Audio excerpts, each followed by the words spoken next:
আসসালামু আলাইকুম ওয়া রাহমাতুল্লাহ। দুর্নীতিবাজ, প্রতারক, ব্যাংক ডাকাত, ঋণ খেলাপি, চাঁদাবাজ, টেম্পো স্ট্যান্ড এদের বিরুদ্ধে দেশব্যাপী প্রতিরোধ শুরু হয়েছে। হাইকোর্টে মঞ্জুরুল হাসান মুন্সি কুমিল্লা ৪ আসনে তার যেই মনোনয়ন সেটা চূড়ান্তভাবে খারিজ করে দিয়েছে, যার ফলে জামাতে ইসলামী ধরে নেওয়া যায় যে একটা আসনে অলরেডি জয়ী হয়ে গিয়েছে। আর প্রতিরোধ যেহেতু শুরু হয়েছে, চাঁদাবাজ, টেম্পো স্ট্যান্ড, দখলদার, ঋণ খেলাপিদের বিরুদ্ধে, সুতরাং সামনের দিনগুলোতে সেটা আরও বড় আকার ধারণ করবে।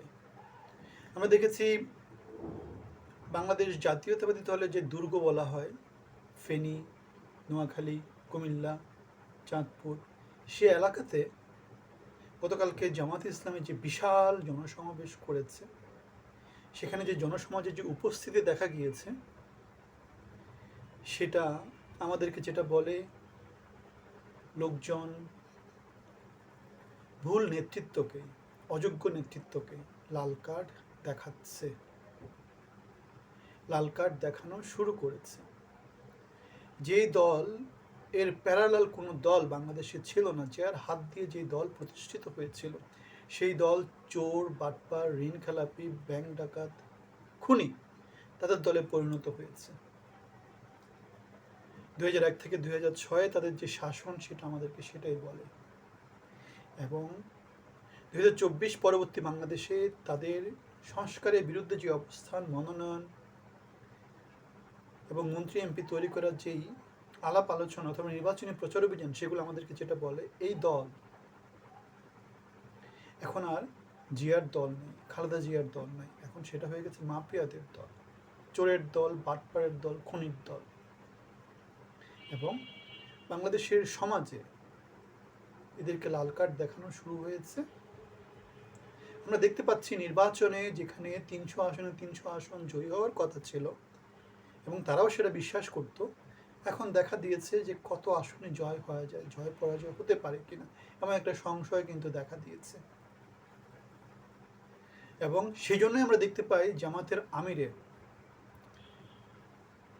টুইটার অ্যাকাউন্ট বা এক্স অ্যাকাউন্টটাকে হ্যাক করা হয়েছে এবং সেটা দিয়ে নারী বিদ্বেষী নানা রকমের প্রচারণা দেওয়ার চেষ্টা করা হয়েছে। যদিও জামাতের তড়িৎ কার্যক্রমের ফলে সেই প্রচারণাটা খুব বেশি দূর আগায়নি এবং ডকুমেন্টেশনগুলা যেহেতু একের পর এক জামাত মিডিয়ার কাছে প্রেরণ করেছে এবং সেটাকে তারা যথাযথভাবে ডিপেন্ড করতে পেরেছে, সুতরাং আলটিমেটলি হেরে যাওয়া নেতৃত্ব, দুর্বল নেতৃত্বের যেই দলটা বাংলাদেশে এখন আছে, তাদেরকে পিছু হটতে হয়েছে। প্রোপাগান্ডা দিয়ে, দুর্বল নেতৃত্ব দিয়ে, মিডিয়া দিয়ে আগেকার দিনে তারা যেভাবে করেছিল সেই জিনিসটাই তারা করতে চেষ্টা করছে। নারী বিদ্বেষী লোকজনদেরকে তারা সাক্ষাৎ দিচ্ছে, ইউটিউব কন্টেন্ট ক্রিয়েটর নানা জনের লোক বস্তির ছেলেপেলেদেরকে দিয়ে তারা বাংলাদেশের সমাজকে বিভ্রান্ত করার চেষ্টা করছে। পত্রিকাগুলো দিয়ে তারা প্রোপাগান্ডামূলক নিউজ দিচ্ছে এবং এই প্রোপাগান্ডা খুব বেশি দূর যেতে পারবে না, যেহেতু অল্টারনেট মিডিয়া বর্তমানে শক্তিশালী। এখন বাংলাদেশের লুটপাটের এই যে সংস্কৃতি যেটা আছে, মিডিয়া কেন্দ্রিক, ঋণ খেলাপি কেন্দ্রিক, দখলদার কেন্দ্রিক, চাঁদাবাজ কেন্দ্রিক, টেম্পো স্ট্যান্ড কেন্দ্রিক, সিন্ডিকেট কেন্দ্রিক, এগুলোকে ভেঙে দিতে হলে একটাই মাত্র উপায়, জামাতকে ক্ষমতায় আনা, এনসিপিকে ক্ষমতায় আনা। এবং সেই কাজটা আপনারা করতে পারবেন। প্রতিবাদের যে সংগ্রাম আমরা চালু রেখেছি, বিপ্লবের যে সংগ্রাম আমরা চালু রেখেছি, বাংলাদেশের জন্য যে সংগ্রাম আমরা চালু রেখেছি, সেটা আপনাদের হাত দিয়ে শক্তিশালী হতে পারে। আপনাদের কাছে সব সময়ের মতো অনুরোধ থাকবে বাংলাদেশের পরিবর্তনের জন্য, আমার, আপনার, আমাদের সবার জন্য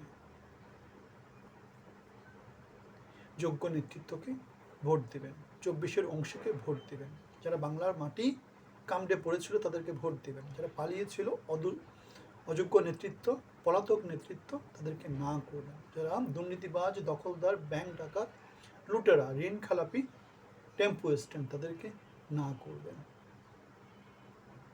আপনার একটা ভোট বাংলাদেশকে এগিয়ে নিয়ে যাবে। ভোট দিতে অবশ্যই কেন্দ্রে যাবেন, কেন্দ্রের উপর নজর রাখবেন, ভোট গণনা করে তারপরে বাসায় আসবেন। আপনাদের সবার জন্য অনেক অনেক শুভকামনা। আসসালামু আলাইকুম।